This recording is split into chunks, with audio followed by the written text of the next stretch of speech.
The 624th edition of the MMA Gambling Podcast on the Sports Gambling Podcast Network is brought to you by Underdog Fantasy. Underdog is giving away $50 million in their Best Ball Mania 5. Sign up today with promo code MMASGPN to claim your first-time deposit offer of up to $250 in bonus cash. That's UnderdogFantasy.com, promo code MMASGPN. And we're also brought to you by Rhythm. Rhythm's college football and NFL picks and projections are now live. Claim your 7-day free trial today by going to sportsgamblingpodcast.com/rhythm. That's sportsgamblingpodcast.com/RITHMM.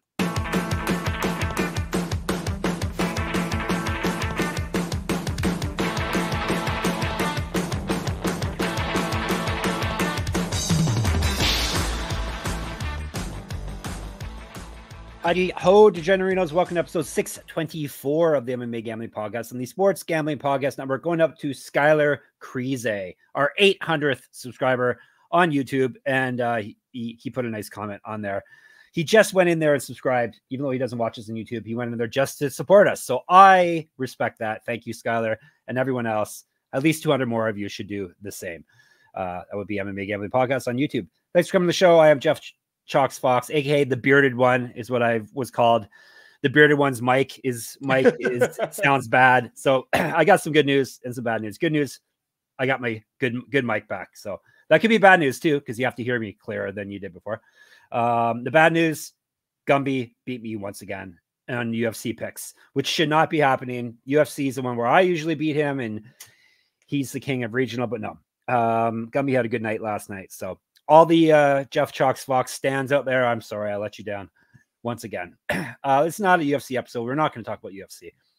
We should be talking about that on Wednesday because we have a very exciting UFC event coming up this week that we can't wait to get to. But we're going to wait because we have some regional MMA. We're actually going to South Africa for our episode today. We haven't done a full episode on EFC before. EFC 116 is going down. It's actually a bigger promotion. It's been around for quite a while, 116 episodes. So it has been around for quite a while. It does have some famous graduates. So we're going to give you all the picks for a Thursday night event. There's a positive right there. It's a weekday event. So let's bring in the man. I could give you topology picks maybe, but I know how much you people love that. But let's bring in someone who actually watches all these fights and claims to know a lot. The stats prove that he does know a lot about regional MMA. He'll be the one and only Daniel Gumby Vreeland. Hello. The comment section in YouTube would beg to differ. Yes. Shout out to everybody commenting, and also please subscribe. We appreciate all the happiness and the anger. Guess what, all you haters? He's going to pick against Dakota Ditcheva again. Next did you fight, see what right? Have you seen what the early line is? No, I looked for it, but I didn't see anything. So Talia Santos versus Dakota Ditcheva already lined on BetOnline. Do you want to give a guess at what we have? Well, you're excited. Your mustache looks happy. So Santos must be the dog. This makes Santos plus 130. Plus 200. Oh, are you plus 200? I tell you. And like, look, I know she's proven me wrong 3 times, right? And it is what it is. I keep thinking she's going to get beat. She's clearly better than I gave her credit for, right? Like she is much better than I gave her credit for. Props to her. She did get taken down by Jenna Bishop, and she showed some cracks in sort of her game. I don't think she gets up that easy against Talia Santos. Talia Santos out-grappled Jenna Bishop too. And she's obviously much better on the feet than Jenna Bishop. So, spoiler alert, when we break down that one towards the end of the year, I will also be on Talia Santos. She seems to hit kind of hard too. It's got to be one of those intangibles that's just like sometimes hard to read because, like, I mean, she's getting TKOs, so like you have to give her credit for that. But like, you're right. The way that Jenna Bishop went down, I kind of had to be like, But before we completely get into EFC and talking about my pick wrong on Dakota Ditcheva one more time.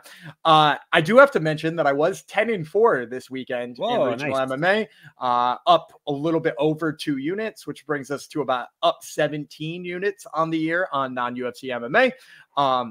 PFL was my worst. I was 3-2 on that. I was 3-1 and 4-1 on the other regional shows we did this week, respectively, including hitting a pretty nice underdog Christina Bratter went in there and got a rear naked choke real fast for me. So continue to do well on those, even if the haters gonna hate.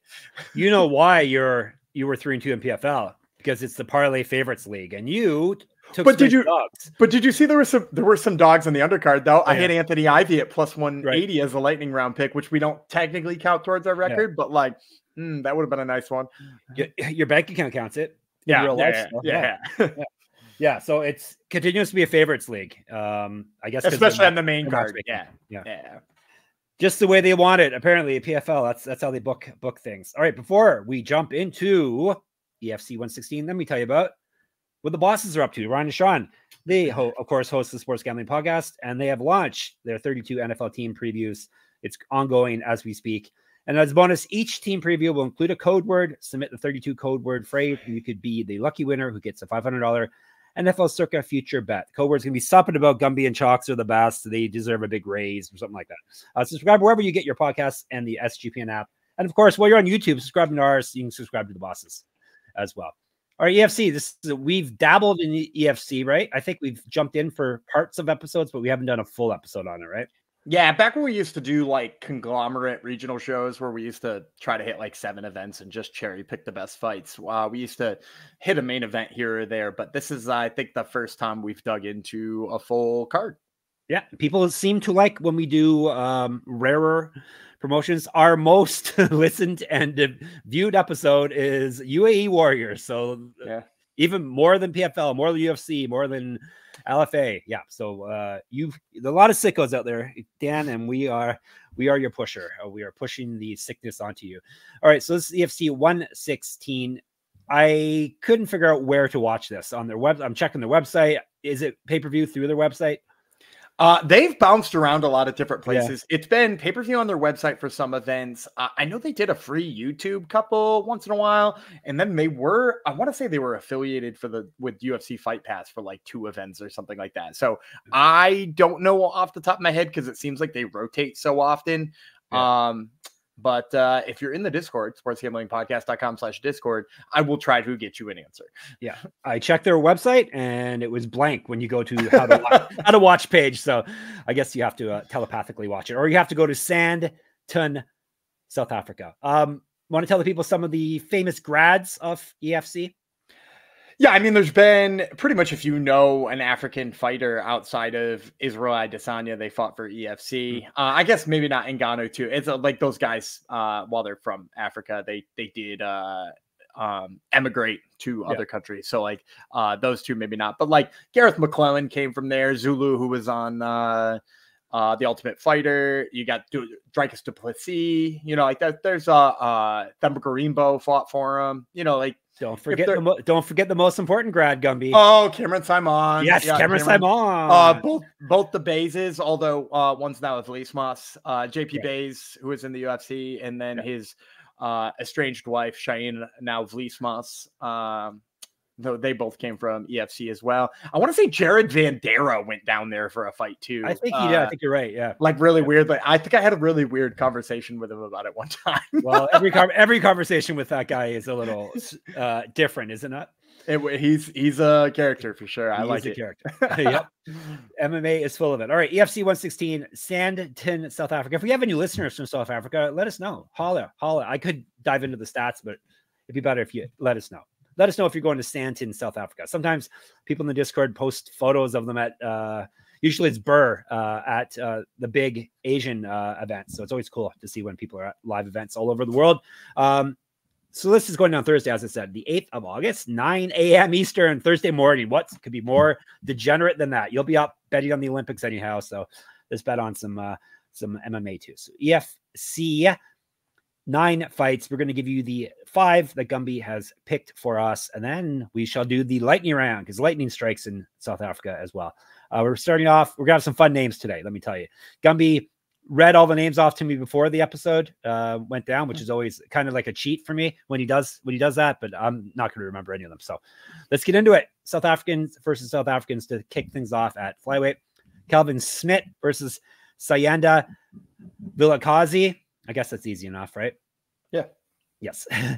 Vilakazi, Bubesi is a nickname. Bhubesi. Any of the nicknames like that are, I think, areas of whatever country the person is from. Okay, cool. 1-1 with 1 knockout. He's been knocked out himself once, so die by the sword, live by the sword, die by the sword. 1-1 in both his fights were in the EFC. So he has fought in this promotion exclusively as a professional. Did win his last fight. He was 0-1 in pro Muay Thai, 4 years younger than Smit. No odds yet, but odds are on all the usual suspects for EFC. For EFC, it's like, yeah, you got to get like the Betway or probably Bet Online or those ones. Usually they usually take care of EFC. Yep. All right. Smit, 2-1 with 2 submissions, never been finished in any fight. All his fights have taken place in the EFC as well. Win, loss, win. That's how his career has gone. Last fight was a win via submission. Have you seen much tape on either of these guys? There isn't much tape, but I mean, tape exists on both of them. And actually in Vilakazi, there's actually a bunch of his amateur career that you can find too. This is such a fun style matchup, I gotta say, because Kelvin Smit is a guy. Let me just, I'm not going to sugarcoat this one because they're low-level regional flyweights, right? We're talking about 5 professional fights between them. Kelvin Smit is an absolute beast at jiu-jitsu. Like his jiu-jitsu game is slick. He had a heel hook in his last fight, and it was absolutely incredible. Got the guy to scream out instead of tapping. If you watch his position in some of his other fights, really exceptional. His wrestling's awful. It's really bad. I think what it comes down to in this fight is like, if he can get this to the mat, or even if he falls to guard and looks for an arm bar, or like Imanari rolls for a leg lock, which is not out of the question. I think that's his only path to victory here. But, from what I've heard from people, and I mean, like if you look at even like the Tapology polls or stuff like that, like Smit seems to be who everybody thinks is going to win this fight. And Siyanda is exceptional on the feet. Like you mentioned, he comes from a Muay Thai background. He's really rangy. He hits really hard for a guy who's only 125 pounds. And I think that ranginess makes it a little bit harder for me to get behind Smit. So I think Vilakazi probably comes in here as a dog. Because there, so few pro fights here. We're probably talking about like plus 150 or something like that. But I think Vilakazi is going to be able to keep the range, stay away from those takedowns. I've also seen one of his fights too. It might have been the fight he lost where, his opponent got in on the takedown and he had like pretty decent defense up against the cage. He did wind up going down to his back one time. But like, he's pretty strong in that area too. So even if I don't necessarily think he's the best in the world at wrestling, I think he's good enough to stuff Smit, and I think the range is going to help. So give me Vilakazi, probable dog here. I like his Muay Thai. I like his range. Hey, we thought Mackenzie Dern couldn't wrestle either, and I thought she couldn't box that well, but man, she was back working with our guy too, so that was some of it. Jason Priel. Okay, timeout. Why am I seeing stories about Tony Ferguson not retiring now? What the hell is this? Did you not watch? So you don't ever. I saw him take the gloves off, and then then he said he was only leaving one in the cage and bringing the other one with him just in case. Well, hopefully he's cut. And you get 8 in a row. 8 in a row. God damn it, Tony. Okay. Anyhow, sorry for the interruption. EFC, you deserve my full attention. All right. So Vilakazi is the pick, and hopefully at least a slight dog for us until you degenerates get on that line and send it to the moon, flip it around. All right, we're going up to, that was a prelim fight. We're going up to the main card, up a weight class as well, bantamweights. Sibusiso, Sovendle. Oh my God. No, so for the person asking on YouTube, no, it's not a bit. Me mispronouncing names. He's just really bad at it. I'm just really bad. I'm better than our boss, though. Sibusiso Sovendle. How's that? Yeah, that's good. Roevan de Beer. How's that? That's de Beer. And they are fighting at bantamweight, and they are both from South Africa. I'm better than Gubby's other co-host too. All right, so I'm better than a couple people. All right, de Beer 6-6, 1 knockout, 5 submissions. So he's finished everyone. He's been knocked out 3 times, submitted once. That pretty much means he owes his rounds.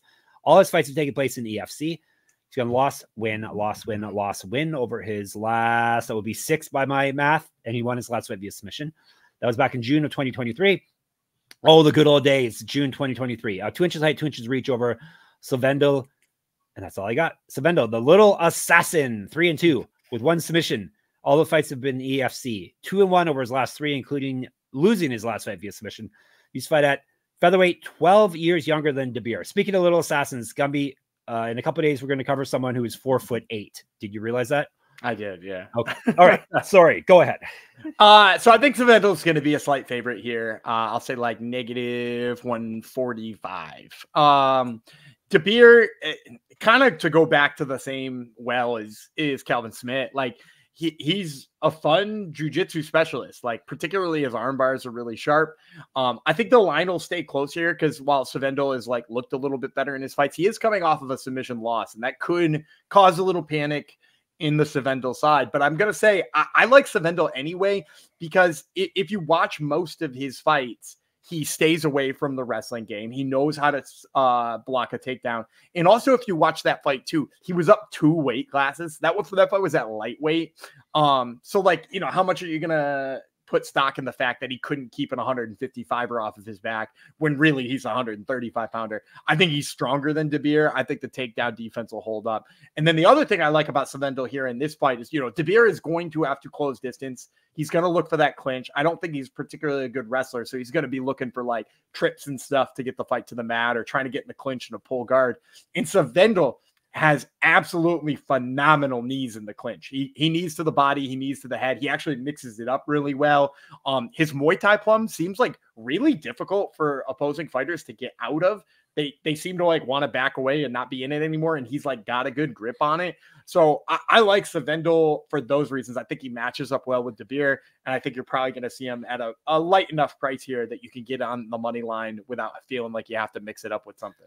Nice. Helps that he's 12 years younger too. I'm sure that will help when they step into the cage. That's probably the strength and athleticism right there. Yep, exactly. All right. Before we move on, Underdog Fantasy time. Underdog Fantasy just launched Underdog Streaks. Hit your first 2 pick'em entries and then go streaking. If you can get a 11-0 run, you can win 1,000 times your money. That is so many times your money. Plus, Best Ball Mania is live with $15 million in prizes. And that's American money. So that's like 20 million up here in Canada. Fantastic. You can now use specials and boosts on all flex entries. Gumby is on the spot. You have a play Sunday, Monday, whatever you want. Yeah, Monday, the Athletics are going to be playing the lowly White Sox, who at the time of this recording are on a 19-game losing streak. I'll take the higher than on JP Sears' strikeouts. He just came off of a game where he struck out 9 Giants. So striking out White Sox should not be a problem for him. Wouldn't be a problem for you, and you're well into your retirement from your illustrious college career. I think you can strike him out too. All right, sign up with the code MMA SGPN to claim your special pick and first time deposit offer up to $250 in bonus cash.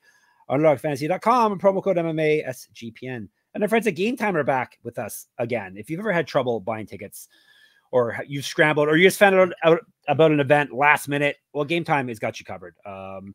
And even good now, even better, they are now an authorized ticket marketplace of Major League Baseball, which makes getting tickets even faster and easier. Prices on the Game Time app actually go down the closer it gets to the first pitch. With killer last-minute deals, all-in prices, views from your seat, and the lowest price guarantee, Game Time takes the guesswork out of buying MLB tickets. Obviously, it's not just MLB. They got every sport, including UFC and concerts, all that good stuff. They got last-minute deals. They got flash deals. They got lowest price guarantee. It's all there, so check it out. I take the guesswork out of buying tickets with Game Time. Download the Game Time app, create an account, and use code SGPN for $20 off your first purchase. Terms apply. Again, create an account and use our code SGPN for $20 off. Download the Game Time app today. Last minute tickets, lowest price guaranteed. A flawless ad read as per usual. No hiccups at all. Okay, what are we moving to next? We're moving up to a middleweight fight. Shadrack, which is a fantastic name. Nsua. Shadrack Nsua. How's that sound? Nsua. Shadrack Nsua. Even better. All right, what's the next name here? Khulekani Hlongwa. You say the H a little bit. Hlongwa. That's kind of a Hawaiian sounding name. Khulekani is at least. But no, these gentlemen, Nsua is actually from Democratic Republic of Congo. I remember when it was just Congo. Wasn't it just the Congo when we were young? Maybe. And Hlongwa is from South Africa. We were not children at the same time. So I can't really ask you that question. All right. You posted a Madden 92 video, and you were 3 years old when I came out, and I was playing it nonstop. So, all right. Hlongwa Cold Steel is the nickname. He's 4-8 with 1 no contest, 2 knockouts, 2 submissions. He's been knocked out twice, submitted 4 times, 4-7 with 1 no contest in the EFC, 1-1 with 1 no contest over his last 3. So at least he's spreading the results out here. Got submitted in his last fight. Used to fight at welterweight and light heavyweight. 3 inches reach over Nsua Blam B. 3-1 with 2 knockouts. He's been knocked out once. All the fights have taken place in the EFC. Got TKO'd in his last fight. 9 years younger than Hlongwa, 6 inches taller. So a bigger, younger guy against a struggling veteran here. And he's huge. Like, he is so like, he for those of you who are watching on YouTube, he's our thumbnail for this event. I've already made it, and it's I mean, he's an absolute freaking specimen. He's really athletic. You know, his record's kind of short at this point in time because he's a little bit sloppy. Like, he gets a little bit wild with his hands, particularly when he lands something. He clearly seems to have an interest in, like, trying to get the fight to the ground and using his ground and pound. Again, the wrestling could be a little sharper. I think he's probably gotten away with being, you know, as athletic and as powerful as he is as a middleweight. And, you know, middleweight's a division that tends to have people who are maybe not the most, even in the UFC, the most refined at this stage.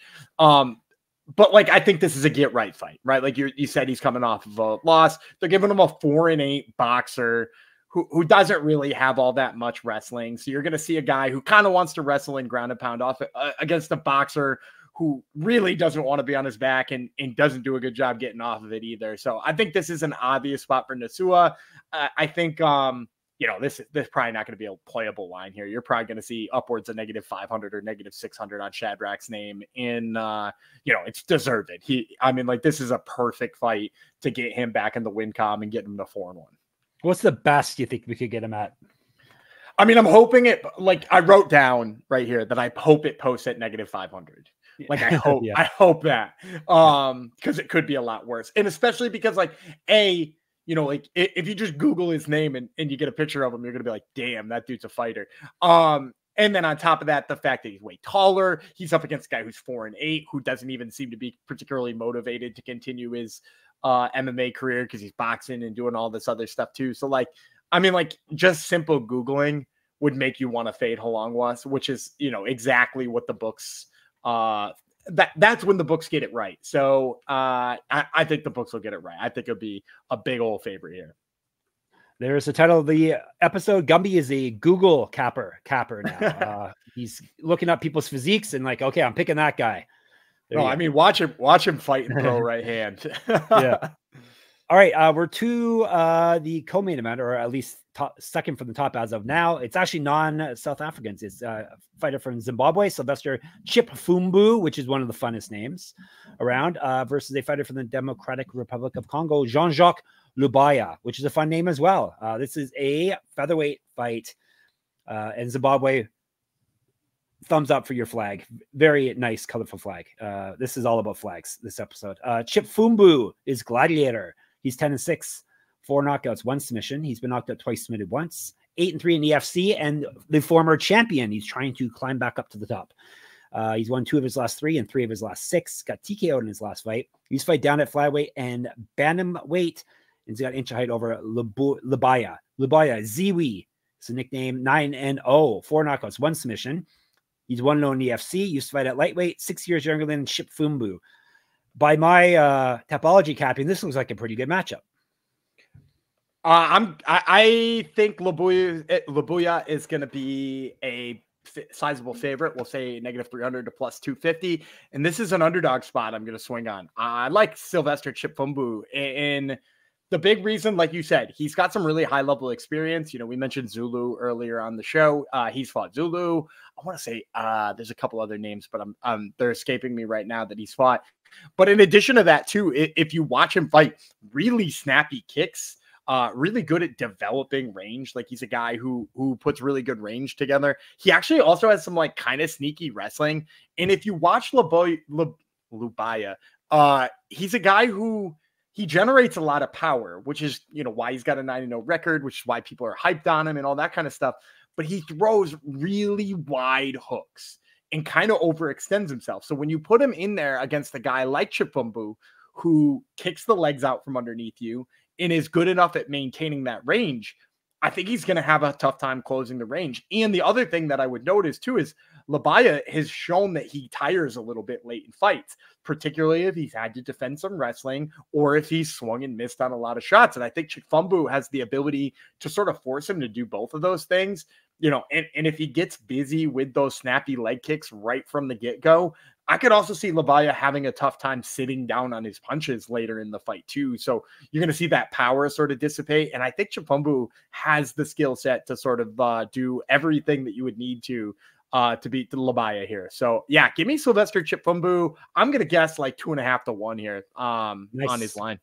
Nice. You know who Chipfumbu got choked out by in 2021, Gumby? Cameron Simon. That's the other one. No, our boy Lock Dog. Oh, really? Yeah. Yeah. So again, his career is good. Did he also fight Cameron Simon? Am I remembering that right? Not someone on this card did, or at least one person did, but it wasn't him. No. Okay. Yeah, okay. He fought Zulu, like you said. He fought Oliveira. So yeah, he's fought some high level guys. That was in UAE Warriors, which is everyone's favorite promotion apparently. So all right, so Gumby's got us another big dog. Before we move on to our main event and our lightning rounds, let me tell you about Rhythm. Football season is here, and the college football and NFL models are now live on Rhythm. Create your own winning bet model or let Rhythm do the heavy lifting for you. You decide what stats matter most to you, and Rhythm builds a custom model around that. Or just let Rhythm and its predictive model do the heavy lifting.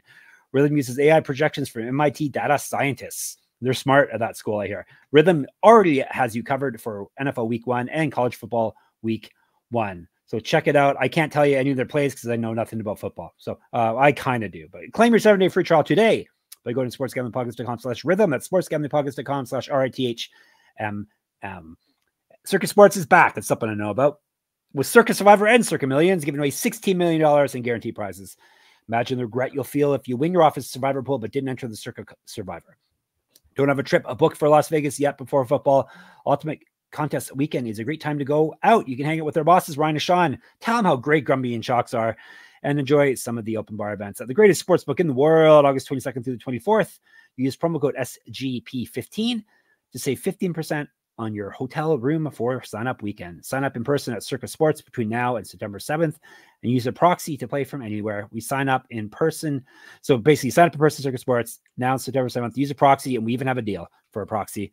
If you go to proxy.footballcontest.com, you can save $50 with promo code SGP. Proxy.footballcontest.com. SGP is your code. Boom. All right, main event. EFC Worldwide Vacant Middleweight Championship. I would ask you why it's vacant, but you probably don't know. No, JP Kroger dropped the title. Know. You do know. JP Kroger dropped the title because I want to say he retired. He just won it and then was like, I'm not, this is it for me. It wasn't like a wrestling angle. He didn't drop it in a garbage can or drop it off a bridge into a river. He might have, but yeah. Jaco du Plessis. You may recognize that last name. We have looked into it. I've asked Gumby. That's how I looked into it. I don't think they're related. I Googled. He is not related. He trains with Dreykus, but does not look like he's related. So then I said, okay, how common is the last name du Plessis? And there's about 86,000 people with it. But 1 in 629 people in South Africa have it. So it's not the most rarest name, apparently. So Jaco du Plessis for South Africa versus Luke. I'm guessing Michel is not Michael, or is it Michael? I think it's Michael. Luke Michael from South Africa as well. 5-minute rounds, 185-pound belt on the line. Michael is young gun, 6-5, 2 knockouts, 4 submissions. So he's finished everyone, and he's been finishing every loss. Knocked out 3 times, submitted twice. He owes his rounds. All of his fights have taken place in the EFC. He used to be the champion. He's trying to get his belt back. 2-1 over his last 3, got submitted in his last fight. He's not won since March of 2022. He used to fight down at lightweight and down at welterweight. 2014 Pro MMA debut, 8 inches of reach over du Plessis. Du Plessis 4-0. 2 knockouts, 1 submission, 3-0 in the EFC. Won his last fight via TKO. That was over a year and a half ago, basically, February 2023. That was 2 years younger than Michael, an inch of height over him. So I think du Plessis is going to be a big favorite here. We're probably talking -350, -400. I'm gonna pick him, but I'm gonna tell you if that line is that wide, stay off this one. Because if you watch Luke Michael, well, first of all, the way he won the title is like laughable. He was getting brutalized and beat up, and he was in like a weird half guard, and his opponent was throwing hammer fists that they probably could have stopped the fight on. And then they stepped in and did stop it, but claimed that one of the hammer fists hit the back of Luke Michael's head. Then they restarted it. Michael looked like he was out again with TKO ground and pound. The ref didn't stop it, but then later Luke Michael dropped like 3 punches of ground and pound, and the ref jumped right in and called a stop to it. So like, it was a real sketchy win. It was a real weird win, but basically, like, if you watch Luke Michael, his path to victory is wrestling. He is shooting early and often. He's shooting from way too far away. And that way of like living and dying by your takedown is why you see his record as bad as it is, right? Because like, if you fight anybody with a halfway decent takedown defense, you're going to lose that fight, and you're going to tire yourself out quick, and you're going to get TKO'd. And if you can score takedowns and just win by grinding them out, like you win a pretty easy fight. I think du Plessis has the takedown defense here to deal with it. I also like his pace and the fact that he doesn't back up that much. That obviously makes the takedown harder for Luke Michael. He does a really good job of like pouring on strikes when he does start to land to sort of overwhelm his opponents. Again, I think he's a little bit too green, and I haven't seen him wrestle against somebody of Michael's ability level when it comes to his wrestling, so that I feel good about, if it does come in at negative 350, but if it was in the, maybe even the low 200s, I'd be in on du Plessis here. So give me Jaco du Plessis. I put that one in with reservations based on the line, but he is my pick. All right, let's recap. Du Plessis, Chipfumbu, Nsua, Sovendle, and Vilakazi. Right? That's right. And my pronunciation is improving. I think I can go to South Africa now. Wait until we do Brave tomorrow. Oh, I was going to say that. Brave is out of control. The names tomorrow. Wow. It's going to be fun. And even Invicta. Yes, Invicta's back. We're doing Invicta on Tuesday. They have some interesting names too, but at least some of them I know heading into it. Do you have any lightning round pick or picks, plural? Yeah, I got 2 of them for you here. The first one I like, Kenan Hornibrook, who is 0-1 as a professional. Which usually means you can probably find a pretty good line on here. The guy has a really great amateur career. If you go back, super powerful, really impressive throughout his entire amateur career, but basically just got caught with a punch in his first pro fight. So you see him with like an ugly record, but like, if you know deep down, like he's actually got a pretty long career in MMA and has looked good in everything except for that one pro debut. So you might find a playable line on Kenan Hornibrook. And the other one I like is JT Botha. JT Botha, not a great fighter, but he's a middleweight. And as you know, with middleweights, they tend to be a little bit questionable. He's 1-3. So again, maybe a guy you find a playable line on. The thing I like is he's fighting a guy who has quit in multiple fights. He's got TKOs by verbal submission. There's one time he wouldn't get off the scale. There's wouldn't get off the stool. Yeah. And not getting off the scale would have been a good that would have been fantastic. But there was one time too, and I can't find the fight for some reason, but it says in his Tapology page, forfeit. And I don't even know what that means. So that one's kind of fun. So I think JT Botha, he's one of those guys who, even in his losses, has looked kind of just like game. So like, if he's game and just like forces this guy into a deep part of the fight, I think he only has to land like one thing in order for the guy to quit and get out of there. So I'll take JT Botha and Kenan Hornibrook as my 2 lightning round picks. Knocking you off the scale would be fantastic. Everyone has to like weigh with him on the scale. Then they have to subtract his weight off everyone else's weight. Lots of fun. So sadly, not. All right, that is it for UFC. Yeah, the countdown's on. I know everyone can't wait for UFC on ESPN, Tybura versus Spivak soon enough. I was searching for it as of UFC Fight Night because I'm thinking there's no way this would be an ESPN event. But no, UFC does not give a damn, Gumby. They're putting this on ESPN. They don't care. I love it. And it's a rematch too, a rematch that we don't want. So they don't care. It's a rematch even one of the fighters don't want, because yes. I may or may not have interviewed that fighter for my Top Turtle MMA podcast this week, and he didn't seem pumped about it. Yeah, more on that shortly. But first, we have some more regional stuff. So Brave tomorrow is going to be a brave new day, and we shall be covering it. We'll be in the Discord as per usual, sportsgamblingpodcast.com/Discord. Thank you for everyone who has already subscribed to our YouTube. We're getting there. We're getting there. We're going to hit 1,000 before we know it. So that will be MMA Gambling Podcast on YouTube. Of course, we're on Twitter as well, SGPN MMA. He's going to be Vreeland. I'm Jeff Fox Writer. I'm the same on Instagram. Get in my Substack. You can this event is so exciting this week. I don't even think I'm going to do a pick'em contest for it. I think this may be the one I'm skipping this month. We'll see. But I do have weekly pick'ems and a bunch of other fun articles and lots of stat heavy stuff and lots of gambling analytics stuff on my Substack, moneymma.substack.com. Gumby has Top Turtle MMA podcast. He interviews interesting people in the MMA sphere, and he has a co-host, not me, but he still mispronounces names as I do. Who's on this week? We actually have 3 guests this week. We're going to be talking to Marcin Tybura, who's obviously main eventing that fight card. Kate Bosick, who we're going to be talking about on our Invicta episode on Tuesday. And then we got Wesley Party Time Schultz, who's main eventing the first week of Contender Series.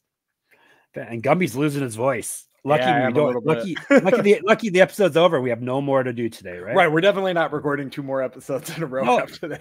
All right. And obviously, the mothership is sportsgamblingpodcast.com, sportsgamblingpodcast.com/store, sportsgamblingpodcast.com/Patreon. We'll have to see how Gumby's voice is on the Brave episode. If not, I'll have to take over, which is what you all want. You want me capping Brave for you. We shall be back then. That shall be tomorrow. I shall be the little assassin, Jeff Fox. Blamby, Gumby Vreeland will be there as well, and we'll talk to you then.